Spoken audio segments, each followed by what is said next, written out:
O avanço da frente fria deve provocar temporais nesta sexta-feira no sudeste e centro-oeste até o fim do dia. O volume de chuva pode passar de 100 milímetros no sábado, no litoral de São Paulo e também do Rio de Janeiro, sob o risco de alagamentos nessas regiões. Mas e nas áreas agrícolas? Como é que vai ficar? Também vamos ter temporais? Vamos perguntar para o Arthur Miller, que já está aqui, preparado para responder estas e outras perguntas. Boa tarde, Arthur, bem-vindo. Obrigado, Priscila. Uma boa tarde para você que nos acompanha aqui no Mercado e Companhia. Os temporais vão avançando, chegando aí no sudeste e centro-oeste.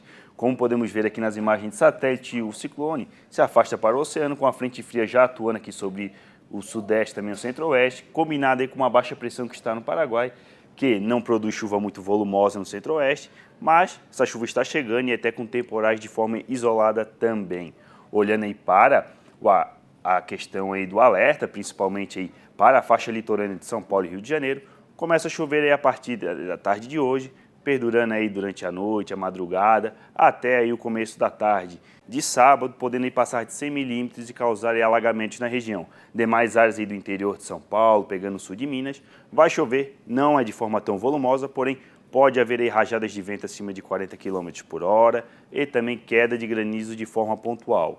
O acumulado de chuva fica espalhado, concentrado principalmente nessas áreas, incluindo aí também o norte do Paraná, com a chuva aí mal distribuída e localizada em Mato Grosso do Sul, Mato Grosso, faixa litorânea também do Nordeste, região central do Mato Piba, tempo ensolarado, como também no Rio Grande do Sul, interior de Santa Catarina. Chuva mais bem distribuída, com bons volumes que vem contribuindo com a umidade do solo, somente na faixa norte do país. Olhando aí para a questão de sábado, frente fria vai avançando, o tempo vai limpando aí no Paraná e também em São Paulo, porque as chuvas vão se concentrar só na faixa leste, continuando no Rio de Janeiro e centro-sul de Minas com um volume até aí no sudeste de Minas Gerais, também passando aí de 100 milímetros.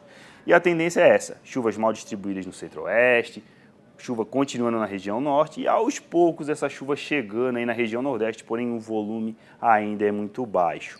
Olhando aí para a questão de domingo, tem chamando o alerta aqui para o noroeste do Rio Grande do Sul, oeste de Santa Catarina e oeste do Paraná, porque vamos ter aí a presença de um cavado, que é aquela baixa pressão que está provocando instabilidade na região centro-oeste, e aí chance de 100 milímetros de chuva em 24 horas, risco para queda de granizo e as rajadas de vento podem até passar de 70 km por hora, e novamente o alerta para a região sul do país, porém deve ficar aí que retida somente nessa região, porque quando olhamos aí para o acumulado de domingo, chuvas vão se distribuindo no centro-oeste, norte, interior do Mato Piba, porém é muito volumosa, veja, desde o noroeste do Rio Grande do Sul até o sul do Paraná.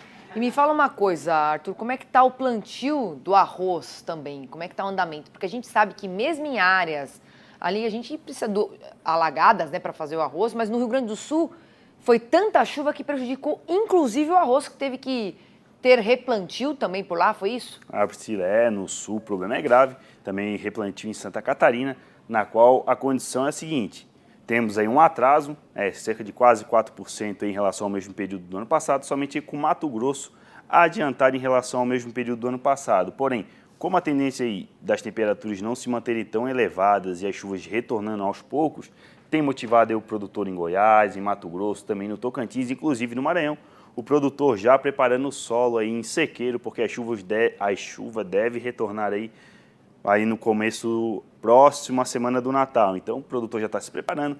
Em Santa Catarina o plantio já foi finalizado, só que está havendo replantio, cerca de 1% aí da área total estimada teve que ser replantada, porque teve transbordamento de rios e isso acabou causando um acamamento aí nas lavouras. Então uma situação muito ruim, porque o produtor não conseguiu nem fazer o tratamento fitossanitário, quanto mais o manejo.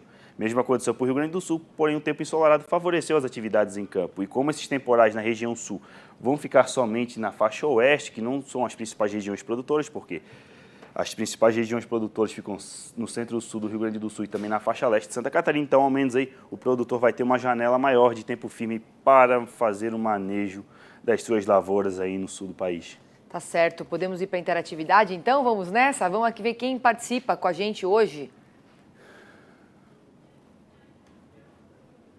Opa, aí, olha lá, o Douglas Alegre, que diz o seguinte: gostaria de ver a previsão do tempo para o café aqui em Itabela, na Bahia.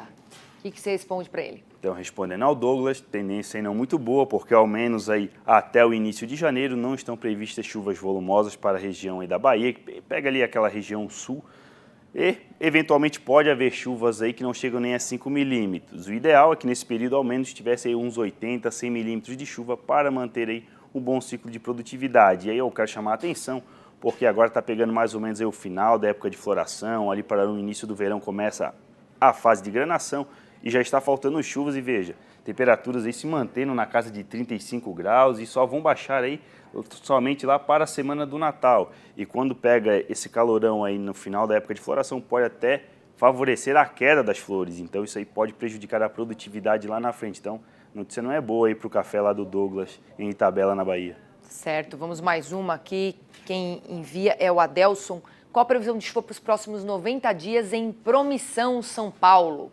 Então, respondendo ao Adelson, a tendência de melhorias aí ao menos aí até a segunda quinzena de fevereiro, cerca de 300 milímetros de chuva, bem distribuídas aí ao longo de todo o período, então vai ter umidade do solo e reverter no quadro do interior de São Paulo, que vinha sofrendo com a falta de chuvas, então ao menos aí vão ser 2 meses aí com bons volumes de chuva e aí garantindo uma boa umidade do solo. Então, notícia boa para a Promissão em São Paulo.